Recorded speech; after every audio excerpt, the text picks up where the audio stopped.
All right, let's get started here. The equation for the heart graph is up over there on the board on the right-hand side there.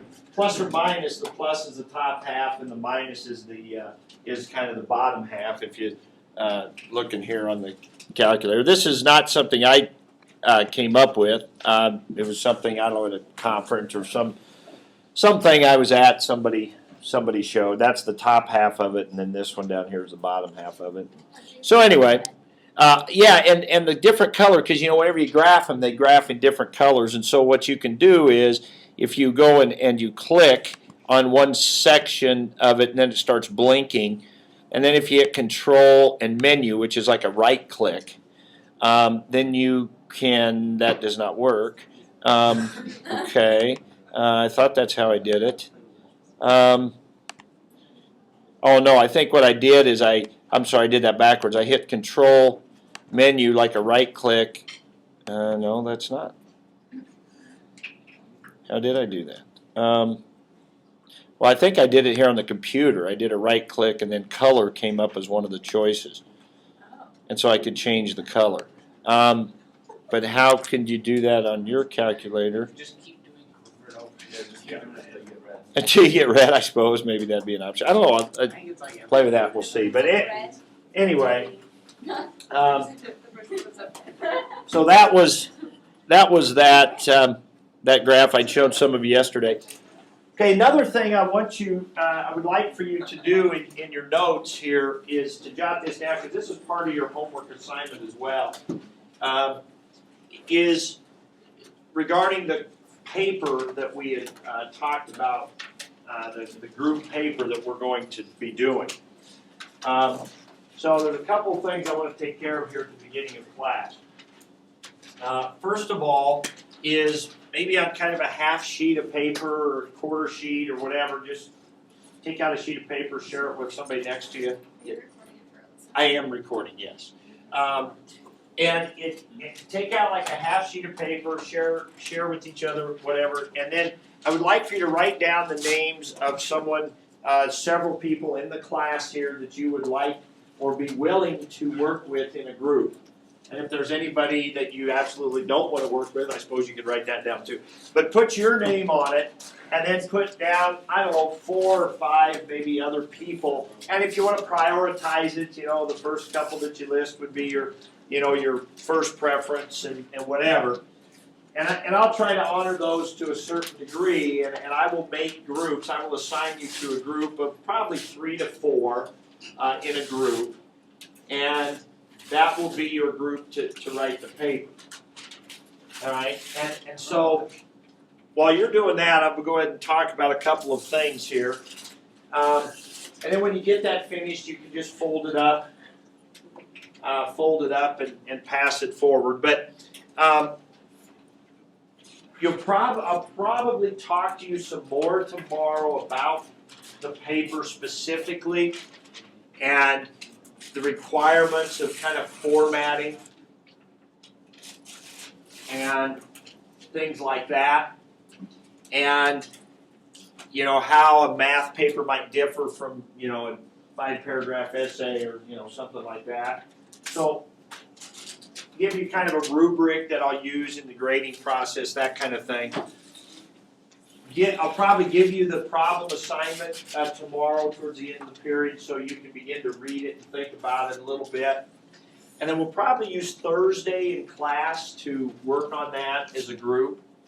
Now, I know I've talked to a few people that will be gone, maybe Friday, maybe Monday, maybe Thursday, various times.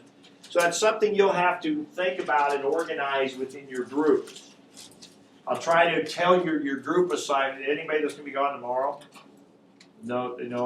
Okay. I'll try to give you your group assignments tomorrow so that you can begin to plan. I know state wrestling is this weekend, if whatever the case may be. And they're various things. So you're going to have to organize with your group how you're going to get together, do things if you need to get together. In this day and age with email and various things, you may not need to necessarily meet together outside of class, but it'll probably give you Thursday to work for the most part in here. So that'll be one time you can get together, you can maybe go through the math, try to get at least the math part of it solved. You may not get all of it solved in one class period's time, but you can get, the idea of what to do and so forth. And then you can maybe break it up into pieces. Okay, this person will finish the math part, this person maybe will then write the rough draft, or whatever. This person will be in charge of typing it on the computer. I mean, however you want to do it. Okay? It'll be due next Wednesday. Next Wednesday. If you want to hand in a rough draft early and have me look at it, give you suggestions and give it back, that's fine. You don't have to, but you can. Okay? So you'll have to hand in a hard copy next Wednesday. Okay, finished typed copy on Wednesday. We're also going to turn it in electronically at turnitin.com. Has anybody used that in English class already? Or another class? History. Okay, some of you used it. So if you have, you've probably got an account created, maybe with your Kearney Cats email, maybe with another email. I think you have to give an email address when you create an account. By tomorrow, okay, preferably before tomorrow, okay, I want you to go online. It takes this whole process takes like 2 minutes, okay. Go on to turnitin.com. If you don't already have an account, create one. If you already have a student account, then you can just log in. But when you go to that website, you can just, right up near the login part, it says create account. So give your name, give your email address. You can use your Kearney Cats, you use a different one's fine. And then one of the options, if you've never been on there before, about the only option on there will be to enroll in a class. So choose that option. If you're already in another class, just, again, there's still the option to enroll in a class. So enroll in a class, and then it'll ask for an ID and a password. That's the ID and the password that you type in to enroll in my class. Okay? Now once you're enrolled in the class, and I've created an assignment on there, and then you'll submit your paper. So just in a Word document form, you can submit you'll be able to, when you're all finished, you can submit it on there. So you'll give me a hard copy, but you'll also turn it in here. Okay, so by tomorrow, so one part of your homework tonight is to get on there and do that. Okay. Any questions about that? Yes. So you said it's like we're answering a question somebody asked us. Yes, there's a fictional character that has a problem, and they are coming to you as the expert, your group, and your paper will be a letter back to them in response of your solution, how you approached it, what your recommendations are for them, So can we create like a personality for this answering character? Yeah, I suppose. I mean, you could, from the sense, I still want you to sign it, whatever with your names, and that's typically how I get. But you could call yourself whatever, some consulting group or whatever. You can make something like that if you want to. There is one of the 6 writing traits is voice, right, and the appropriate voice for the particular problem. And I would say the voice in this case is. There's a certain humor to it, you know what I mean? It's supposed to be a little bit fun from that standpoint. So it would be entirely appropriate in this particular case. You'll see when you get the problem to answer it in kind of that way as well too. So yeah, that will certainly be a part of it, I think. All right. What's that? Tomorrow. I'll probably do it tomorrow. So why don't you pass up those papers, or go ahead and just fold them over one time, pass those up. I'll work on that tonight. I'll work on creating the groups. I will tell you what those groups are tomorrow, and then you'll have the opportunity to kind of talk things over, and then you'll have Thursday to work on that. Now, during Thursday, you can also, if your group would rather meet outside of class and you want to work on gateway tests practice on Thursday, you certainly do that, but that'll kind of be up to you. Yes.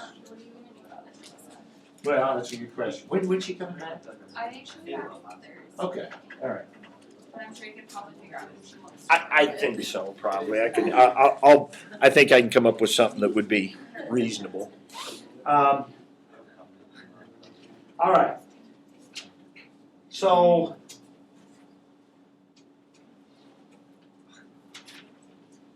Okay, yeah, because Daniel's gone, Jordan's gone today, so we'll get that worked out.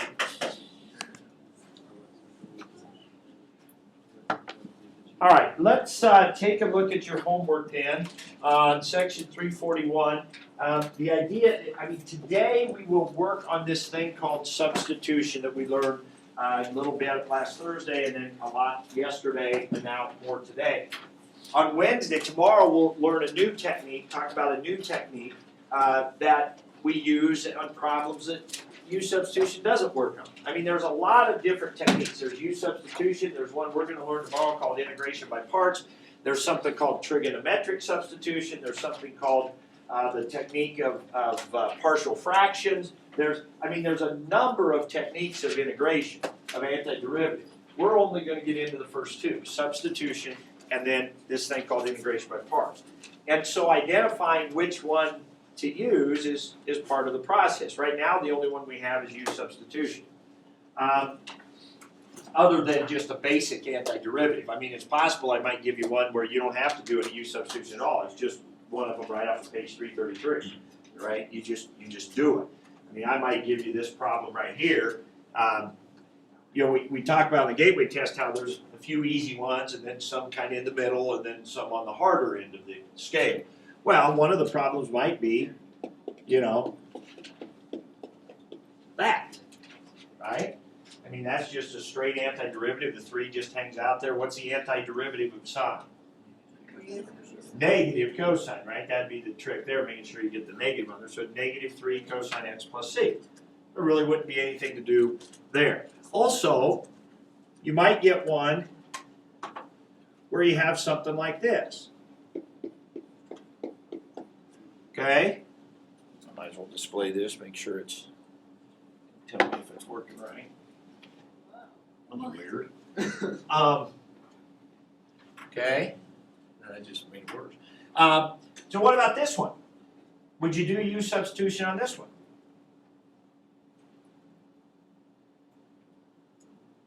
Could you do U substitution on this one? Let U equal what? The 2x. The du would be 2 dx. We would just flip the 2 over. This one would be one that would probably be nice if you could do it without U substitution. Now, certainly doing U substitution would be fine. That'd be that short road versus a little longer road, right? But understanding that, hey, on this one, it's just really a basic antiderivative, but we'll kick out a what?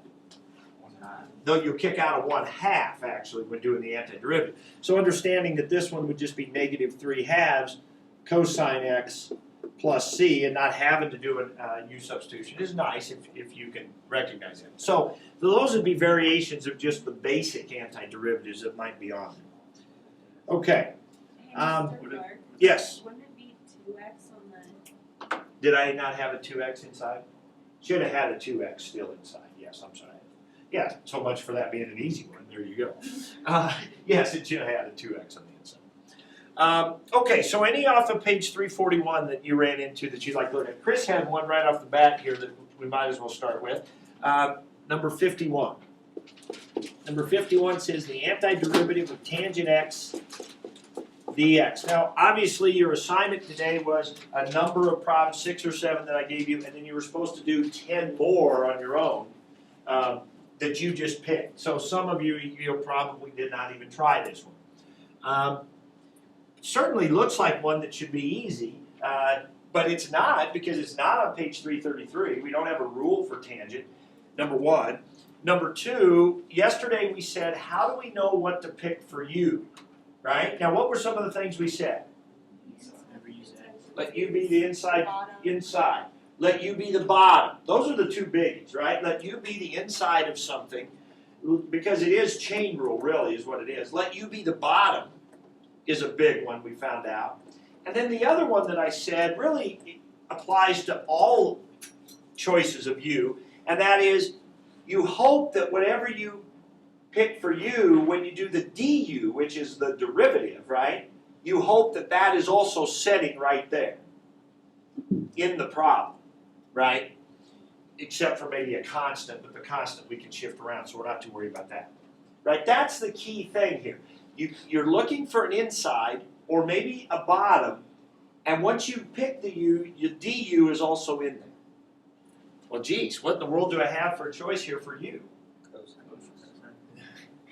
Really? Now you can see a cosine in it. Where are you getting that? Sine over cosine. So the trick to this one is rewrite it as sine x over cosine x like that. Now we could let u be the cosine. Now letting u be cosine fulfills two of the things we just talked about. Number one, it's the bottom. And number two, what's the derivative of cosine? Negative sine. I don't really care about the negative. I mean, I do. It's important. But as I'm thinking ahead, the negative doesn't matter to me, but the fact that sine x dx will be the du is great because I got a sine x dx setting right there. So that's what makes me think, hey, this is going to work really well. So I'm going to let u be cosine. The du is negative sine x dx. And that is setting right there, not the negative, but like we said, we can multiply the negative over to the other side. We can make that negative du. We get sine x dx. So now my substitution, actually, should come from there. Okay, so my substitution's pretty good. This sine x dx is equivalent to negative, which we can put on the outside, and the du, which we always put way to the right. And all I'm left with is a cosine on the bottom, so that would be 1 over u. And I've subbed out everything. That was what we talked about yesterday. We got to make sure we account for everything. And so what's that? Well, that's negative ln, absolute value of u, plus c, right? I mean, that's just right off page 333, 1 over u, antiderivatives ln u. And then we put the u back in, which is cosine, plus c. There it is. Now, that might be worth memorizing. I mean, you know, we have that list on page 333. I mean, there's nothing magical about that list. Why we only memorize those? Why didn't we memorize in that? We're supposed to memorize the antiderivative of secant squared is tangent. Why not cosecant squared? Sure, we could put that in the list. And this might be worth being in the list. The antiderivative of tangent. Do you want to have to do this u substitution every time, or would you like to just memorize that? Yeah, it's totally up to you. But it's nice to know if you don't memorize it that you can get to it pretty easily. Okay, what's another one? 41. Okay, 41's a good one. We got the integral of x plus 4 over x squared plus 1 dx. Now, what is the problem, Wyatt, with this one?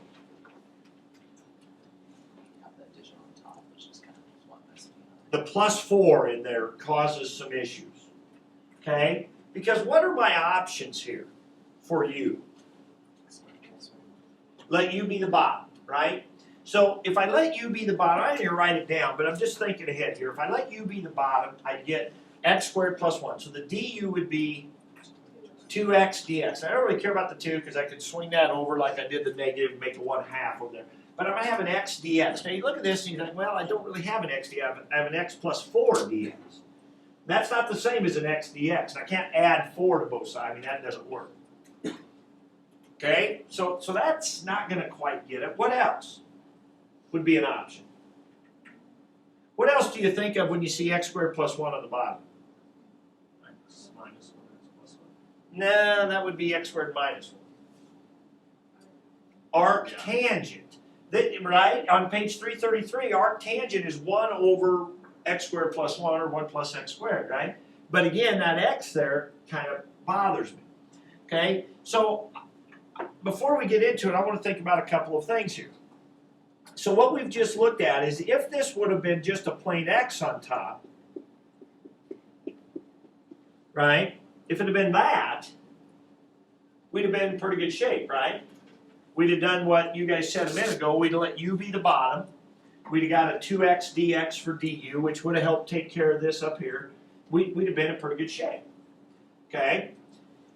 And likewise, if this would have been just a 4 up here, what could we have done in that case? Just move the 4 out. Okay, Zach, now there's several things I want to accomplish today, and one of the big things I want to accomplish is this algebra and fraction stuff, because it just drives us nuts, and people just mess this up all over the place, it seems like. And so I really want to try to focus that on here. Zach said move that 4 out, and I think that's a really key thing to think about. When you have a fraction, I just want to look at some basic fraction stuff, because this is going to be key in a bunch of problems we do today.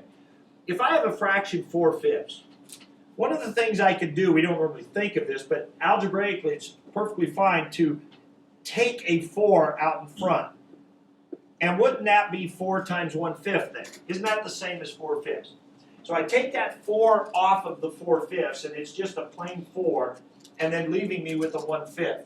Likewise, another thing I could do right there is I could take this 5, which is on the bottom, and actually pull it out as a 1/5, correct?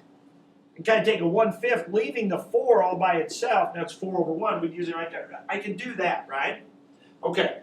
Now, you look at that and you think, well, that doesn't seem like that big a deal, but for some reason it causes us all kind of grief. In this problem, I like what Zach said, is what I would want to do on this problem is pull that 4 out and make it be this.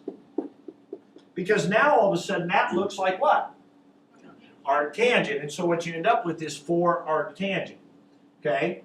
And so pulling that out, I think, actually will help some of you to see that. Now, if you can just look at this and tell that's 4 arctangent, that's fine. That's good. As a matter of fact, that's very true on one like this. What if you had 4/x dx? That's 4 ln, absolute value of x, right? Because we can just pull the 4 out in front and you're left with 1x. What if it was 4/3x? Exactly. When you see 4/3x, don't make it harder than it is. That's just 4/3 and then a 1/x dx right here, which is natural log of x, right? So when you get those constants in there like that, make sure you just treat them, as constants where you can pull them out. Now you have to be able to do it properly. You have to pull it out properly. If I had this, if I had 4/1 plus x, now that's a whole different thing. I can't pull out that 1, right? I mean, because it's 1 plus x. That's different. It's not a factor. The 4 I could, but not the 1 plus x. Okay? Yes, Matt. So what happened to the x on top? On which one? Yeah. Nothing yet. I'm just talking about some different issues. What we just did is I said, okay, if this would have been an x up here where the 4 is right now, it would have been a pretty easy one to do. And if it was just a 4, it would have been a pretty easy one to do. But now the question is, let's come back to the original question, which is, how in the world do we do this thing? Okay, well now that I've said those things, maybe I've given you a little hint. Zach? You need to split them apart. Okay, yesterday we talked about splitting apart a fraction. So again, I'll go back to a little bit of arithmetic review here for you. If I've got 4 plus 3/10, that's 7/10.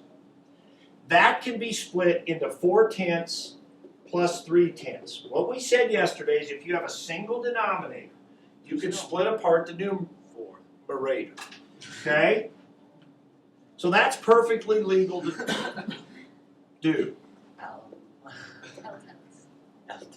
Okay? So that's 7/10. So we can split it apart. However, if I have 10/7, right? 10/7, which is what? 1 3/7 or something, right? 1.5 roughly. I certainly cannot split that into 10/4 plus 10/3, right? Because that'd be like 2 something plus 3 something, that's like 5 something. That is not the same as 10/7. That's no good. So you never split apart a denominator, but you certainly can split apart a numerator over a single denominator.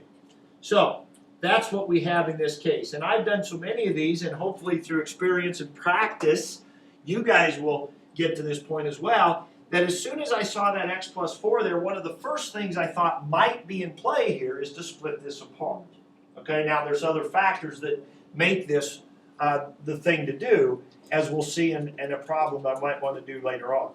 So I'm going to split this into two separate integrals. Like that. Okay? Which algebraically is a fine thing to do. Alright, and then like we just said, I'll actually let you finish that, but we already said this is just going to be 4 arctangent x. There's no u substitution to do here. And on this one, you're going to let u be the bottom, right? You're going to let u be the bottom. Well, what the heck, we need to practice some of this. Let's do it. We'll do this one anyway. Let u be the bottom, so you get du equals 2x dx. Like I said, the 2 is not in here, but we don't really care about that. What's in here is the x dx, so we'll move the 2 over to the other side. You'll find that you do that a lot. You end up with constants that you swing that over to the du side. And so we've got our x dx there, which is a 1/2 in a du, which we write like that. And then the bottom, and so all we have is 1 over u when we sub out the bottom. And so that's natural log of u, and then when you go ahead and put the u back in, you get x squared plus 1, right? And then plus, what did we say this was going to be? We don't even need it. That's arctangent x, right? Not u, because we never did do a u substitution on that one. How are we doing? We're really going uphill, huh? Plus c. Okay. Now, I mentioned something the other day about the absolute value bars on the LN. And I said that you might as well put them because it's never wrong to have them in there, but sometimes they're not necessary. If you type this one in your calculator, you look in the back of the book, they won't have the bars. Why not? X squared plus 1 is never negative. So there's no need to have the bars because it'll always be positive already. So it's not wrong, but it'd be nice to see it. It would please me if I'm grading the quiz, and I'm sure that's important to you to make me happy. But if I'm grading that and I see one like that, and you don't put bars around it, that's actually a good thing. It tells me you're thinking about that. But if you're not sure and you're like, I want to be safe, I'll put the bars in there. Go ahead. Go ahead. Not a problem. Yes, sir. So even though you're doing like the antiderivatives separately, you still only have one c? Great question. Because you would have a plus c plus another c, and that's that thing we talked about with the ones. Take one arbitrary constant plus another arbitrary constant, you just get another arbitrary constant. So you only need the one c. Yep, only need the one c. Would it be wrong if you put plus c1 plus c2? You don't know. Plus 2c or 2c or something like that. That would be okay. All right, what else? What else? Another one?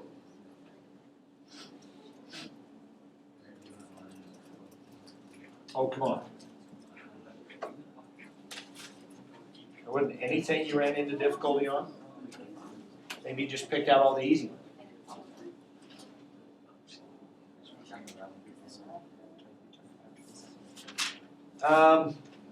Do 31. Yeah, I was just gonna. 31. Should we also do 61? All right. 31 is a good one. We got x, and whenever I see a square root, when I go to write it, I'm always going to just put 1/2 power because we know with derivatives and antiderivatives we'd rather have powers anyway. So just get in the habit of just writing that. All right, so we've talked about the different things we're going to pick for you. What do you got on this one? There's really no good choice other than the inside. Okay, there's really no good choice other than that. Now, I say that, and you could let u be the whole square root, 3 minus 2x, and get there as well. It's not, well, maybe we'll do it and just see what you think. See if you think it works better. Now, maybe I'll save that. I'll show you. I've got a different one. I'll show you. Whoa! These aren't freshmen. I don't have a 10 ratio. Mr. Stacker, what's up? Do you have CBAS in here? Can I have our CBAS real quick? It won't take long. Jump right up. So Right on. That's 1, 2. All right. So u equals 3. Man, I didn't know what he was talking about. All right. U equals 3 minus 2x. Okay, so what's that give you? Negative 2 dx. All right? Which that's not really in there anywhere, so we'll move it over to the other side. We get negative 1/2 du equals dx.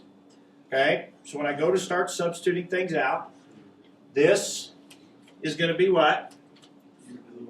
U to the 1/2. The dx is going to be the negative 1/2, and then the du, which we just kind of move over there to the side. But then this was the issue, right? Then you got this extra x sitting there, right? And we did one right at the end of the day yesterday where we talked about this.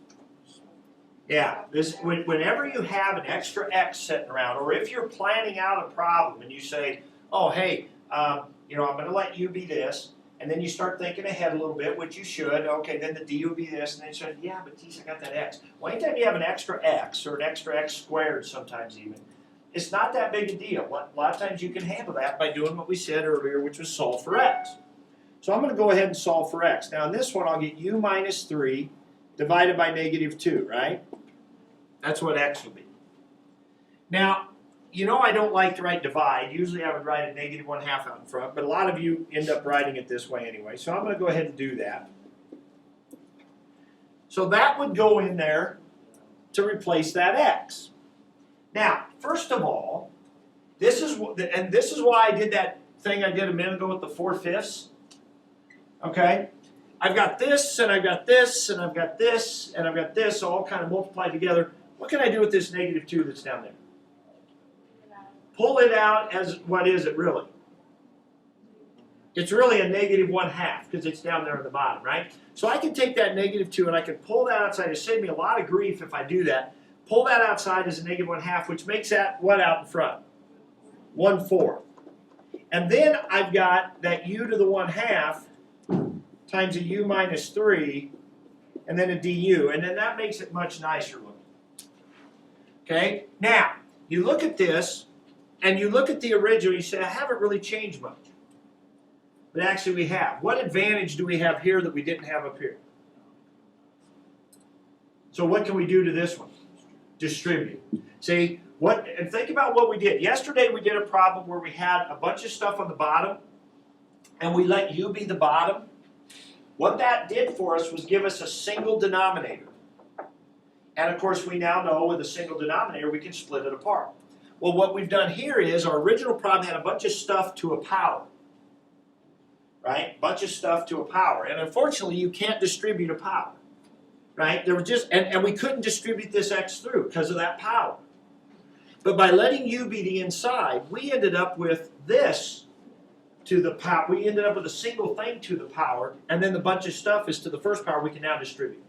So algebraically, we really gained something nice there. So that's what we should do. We should distribute. So we get 1/4 u to the 3/2 minus 3u to the 1/2 du. Now notice I still have my integral symbol, and I still have my du on there, because I have not done the antiderivative yet. All I've been doing is algebra.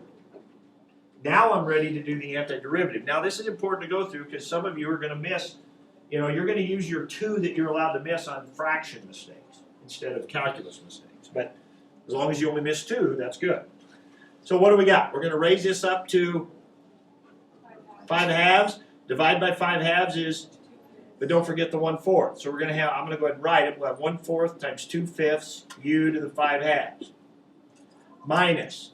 We raise this up, it's 3/2 divided by 3/2 is 2/3. So we're going to have 3 times 2/3 u to the 3/2 plus c. Okay? Now in the end we put those together. Now the nice thing about fractions is we just multiply across. So that's 2/20, which reduces to 1/10.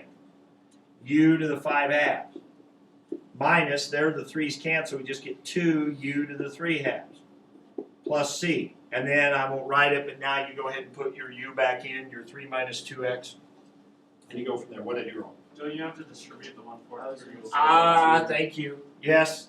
See, and that's another mistake you're gonna make. Geez, I already missed 2 out of what? How many problems we done today? 3 or 4? Jeez, I've got it. I can't miss any more the rest of. I can't miss any more. I can't miss any more the rest We of should the day. say you can miss like. If you miss another, do we get all get? Yeah, If I miss another, however It's many no you miss miss, today. that's If you miss yeah. another, then we should be able to miss like 5 on Mr. Clark's, as if we are allowed. if I miss another, We should all get a free grade. if I, you know what? If I miss another, I'll stay after class like 30 minutes. Okay. All right. So that'll be my punishment. I like All right, that. that's a nice thing about being the teacher, is I get to do about whatever. All right, so anyway, well, that's not even right. Geez, I just missed, well, but this is still the same one, so it can't count twice. That would actually be 1/2, right? 2/4. I don't know, I can't read. I can't read it. Negative 1/2. Okay, you do 3. So you get into those fraction things, yes, it is easy to kind of get lost a little bit, so be careful, but that's what that one would look like. But you have that extra x. Whenever you have that extra x or something like that, it's not a big deal. Take your u, solve for x, substitute it in. Usually it's for a good cause. What will happen is, in this case, it gave you something you can distribute or simplify algebraically, whereas back here you couldn't. Now, don't forget, you might run into some. I mean, before you start jumping into u substitution right away, if you would have had a problem like this, you know, if I gave you that problem right there, that is not a u substitution problem, right? That's just one where you need to do a little algebra, distribute it through, and then do your power rule from there. So sometimes, you know, you should always look at a problem to say, hey, is it just a basic one that I can just do a little algebra and rewrite and then just do the problem without a u substitution? So that would not be u substitution. But in this case it was, because we had it inside. We had some stuff we had to do. What kind of difficulty would that one be? This one? Yeah, that would be on the hard side of things, just because of all the fractions and all the different places you could go wrong there. Yeah, Obviously. yeah, I would say it would be. Okay. Now on the easy side of things, look at 53. Okay, to me 53 would be an easy one, as easy as it gets. Well, it might not be as easy as it gets, but it would be an easy one. What would the u be? Arc sine of x. Now that seems to violate both of the 2 of the ideas we said, which is let u be an inside thing and let it be the bottom, right? Well, that isn't either one of those things. But then remember, the overriding principle is whatever you pick for u, you want the du to be sitting right there. Well, if you let u equal arc sine x, what's du? 1 over the square root of 1 minus x squared dx, which is what happens to be right there. So that whole integral would simply substitute into u du, which is 1/2 u squared plus c, and so you'd have 1/2 arc sine squared plus c. You know what I mean? So whenever you have one where you pick the u, the du's right there, it's just a very simple substitution is what that one would fall into. Let me give you one that's kind of closely related to this one right here, and just let you have a chance to practice it with all the fractional messy stuff and everything else. And that would be this problem here.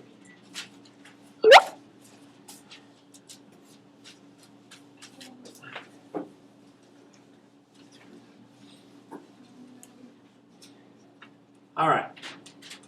Integral of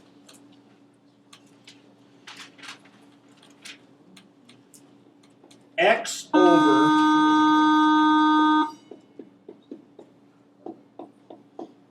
okay? Go ahead and try that one.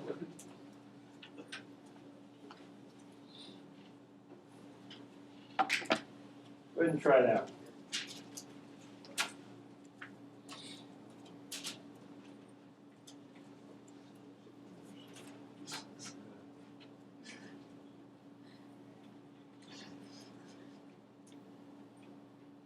The battery's dead. Oh.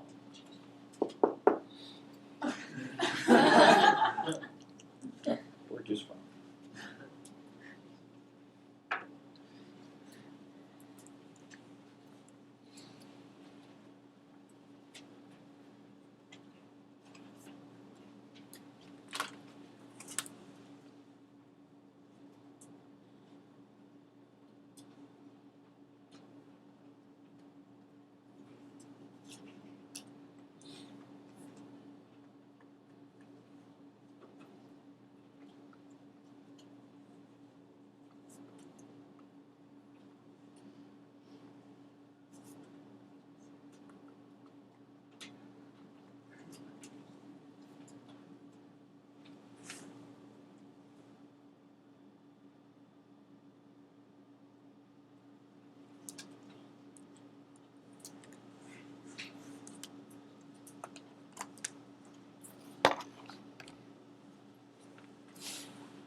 All right, seems like a lot of people are finishing up here.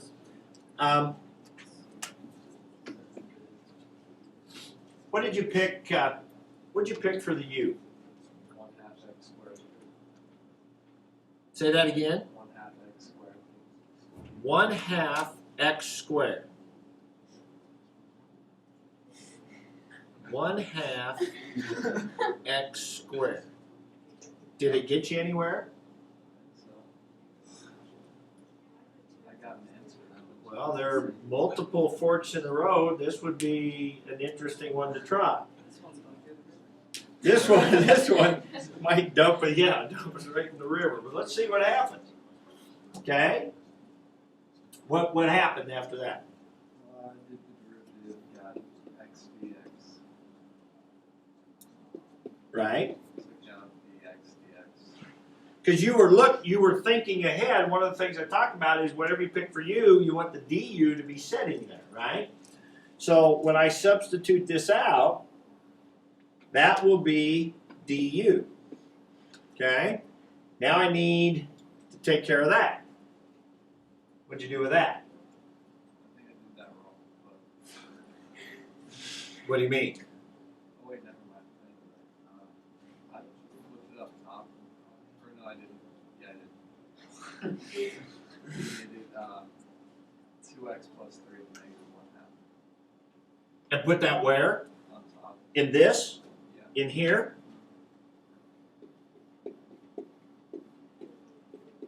Right?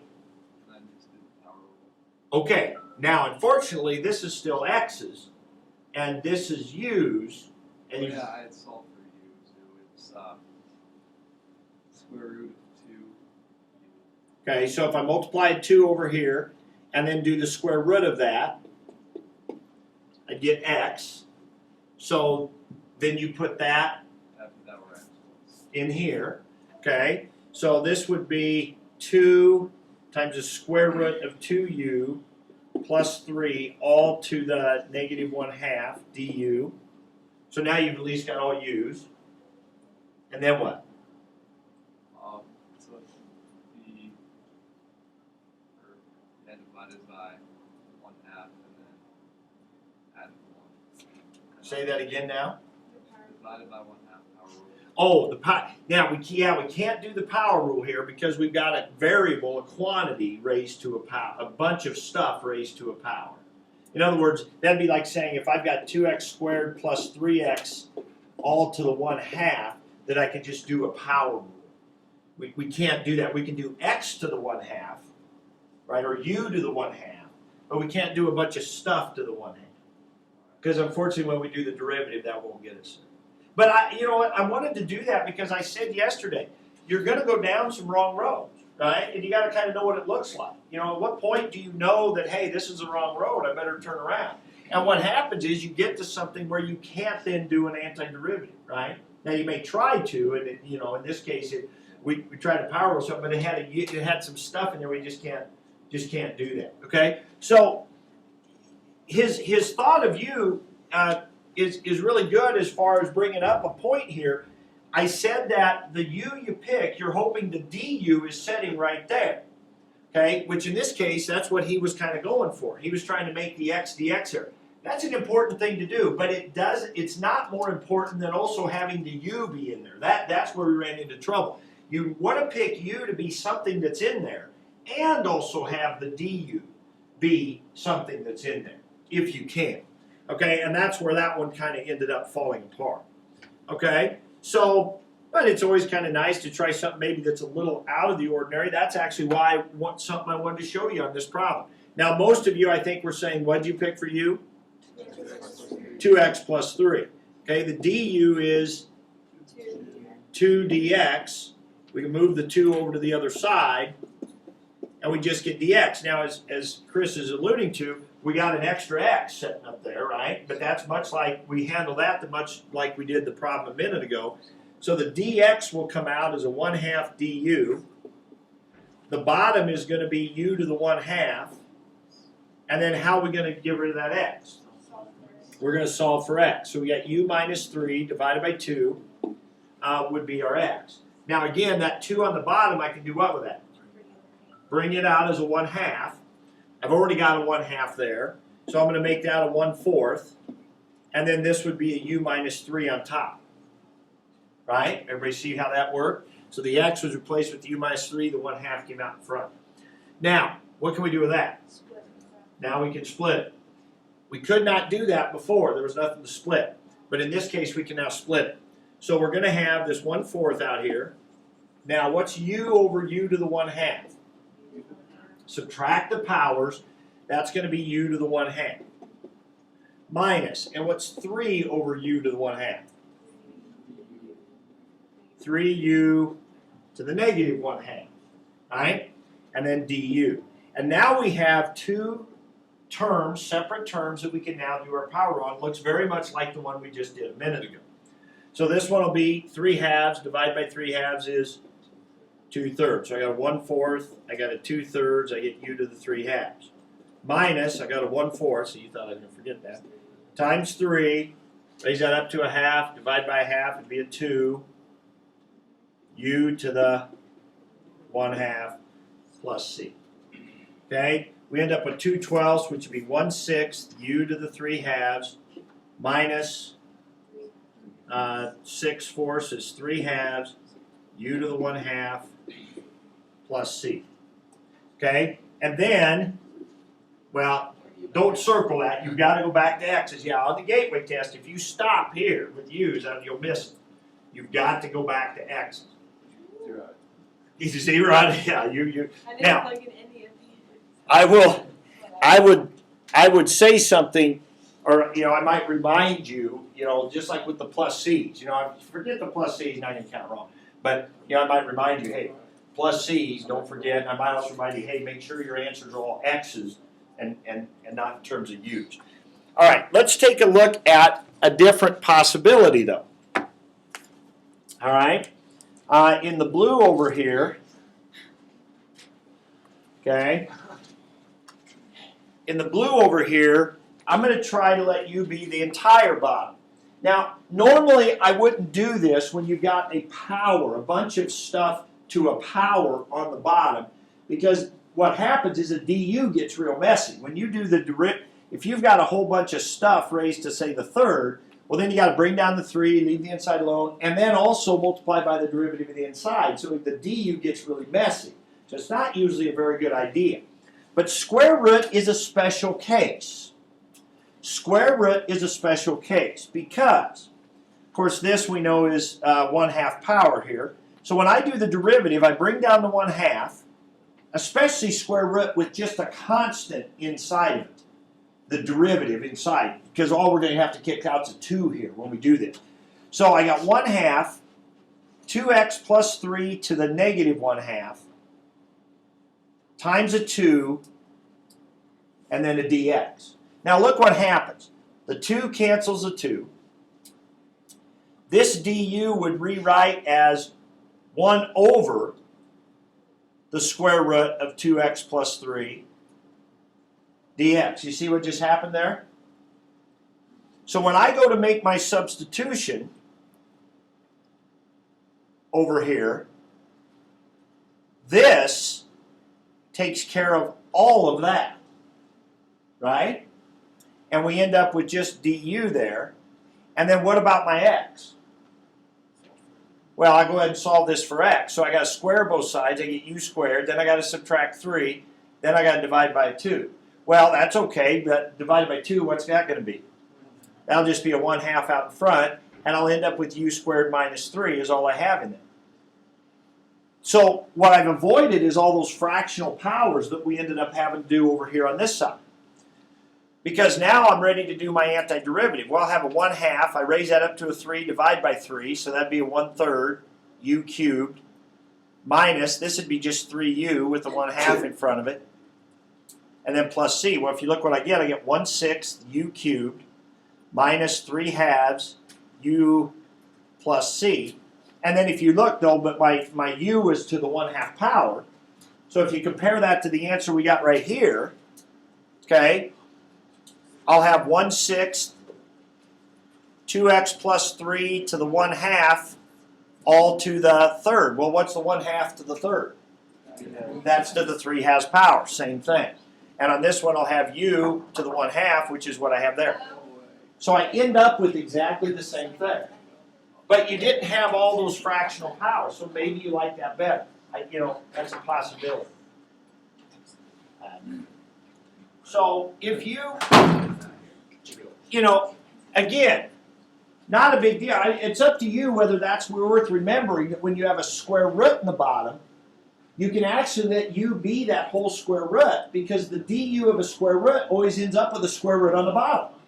Because you go from 1/2 power to a negative 1/2 power, which is a square root on the bottom. So it's kind of a special case where you can do that, and some people think that ends up being a little simple. Now, that's totally up to you. When you look at them, maybe they're pretty equal. I guess one lesson from that also would be that sometimes you can pick 2 different u's and still get to the answer. There isn't just one way to get there. All right?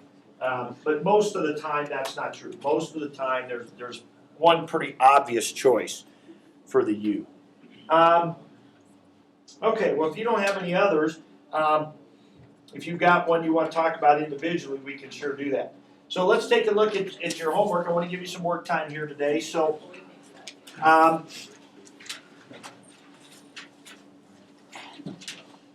on your assignment sheet, okay,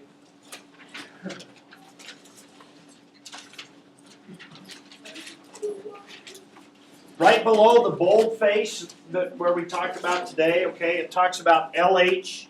The next line there says LH, page 310. That's a new LH packet. Okay? This, keep that other one though, because that other LH packet has some stuff in it that we will be doing as we get later into chapter 5, so don't throw away that other LH packet.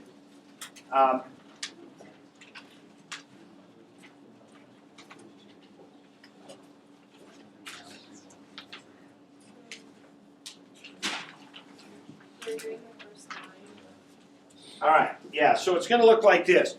So we're going to do that, the first line that says LH, page 310, okay, that's the front page. Okay, and we're going to do all the ones that are on that line. 1, 7, 9, 16, 19, on and on, all the way up to 58. So that's about 9 problems. All right, then I want you to do another 10 in the book. So do 10 more in the book in that 23 through 73. Now here's my recommendation. The ones on the LH packet on page 310 are mostly these algebra ones. That's kind of been our focus today. A lot of these ones with X's and stuff like that. So the page 310 is a lot of the X's. What we haven't done a lot of are the sines, the cosines, the arctangents, the e to the X's, the natural logs. So the 10 you do in the book, I would try to pick out ones maybe that have some e to the x or arcsines or tangents in them or something like that. Also some algebra ones will be fun. Okay?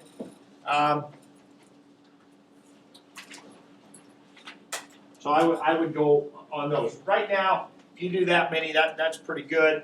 Of course, the more you do, the better off you're going to be. If you want to do extra. I do have a couple of links. I'll show you maybe tomorrow or another day. On the website, it says antiderivative practice number 1 and number 2. They're not quite as good as the derivative websites were, but there are some alternate sites that you can go to for some practice as well.